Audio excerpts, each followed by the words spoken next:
बरं, आपलं नाव सांगा. स्नेहा पराग सावंत. काय त्रास होतोय आपल्याला? स्पॉन्डिलिसिसचा एक 10 वर्षापूर्वीपासूनचा त्रास आहे मला. बरं, आत्ता काय कंडिशन आहे? आता मला धड बसता पण येत नाही व्यवस्थित आणि चालता पण येत नाही आणि कंटिन्युअस असं उभं पण राहता येत जास्त वेळ उभं राहता येत नाही, बसता येत नाही, चालता येत नाहीये. जरा उभे राहा बघू. आणि या बघू इकडे चालत.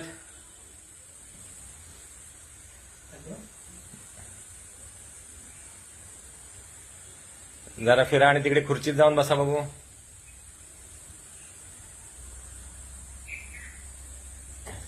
इथे बसा, यांच्या शेजारी खुर्चीत बसा.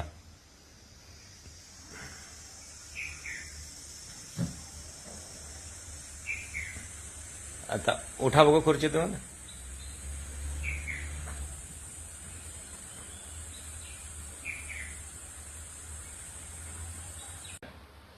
आताच आपण स्नेहाचा बिफोरचा व्हिडिओ घेतला होता की तिला न चालता येत होतं, ना बसता येत होतं, नाही उठता बसता येत होतं आणि भयंकर वेदना. खुर्चीत सुद्धा मगाशी आपण बघितलं होतं. आता उभी राहा बघू.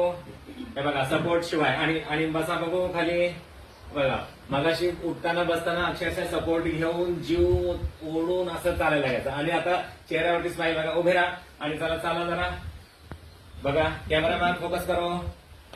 हा बघा, अक्षरशः स्नेहा धावायला लागलेली आहे आणि हसायला लागलेली आहे. ओके, आता इकडे इकडे बेडवरती एकदा बसा. खूप मस्त वाटतंय. जरा जवळ आहे म्हणजे आवाज व्यवस्थित येईल. खूप मस्त वाटतंय. बरं, हे गेले 10 वर्षापासून, 10 वर्षापेक्षाही जास्त काळ आपल्याला हा आजार आहे. आणि आता काही सोमवारपासून काही कार्यक्रमामध्ये वाकून असं पंगत वाढताना वगैरे त्रास झाला आणि भयंकर वेदना आणि कंडिशन आता आपण आता बिफोर व्हिडिओमध्ये बघितलेली आहे. मग आता दुखणं कुठे आहे का आपलं? एक किती टक्के? 90% म्हणजे 99% 99. तिकडे सांगा. 99% दुखणं गायब झालेलं आहे आणि बाकी सगळं बसणं उठणं चालणं वगैरे सगळं 100% ओके. खुश आहात? बरं, हा व्हिडिओ आपण शेअर करू शकतो. Okay, good.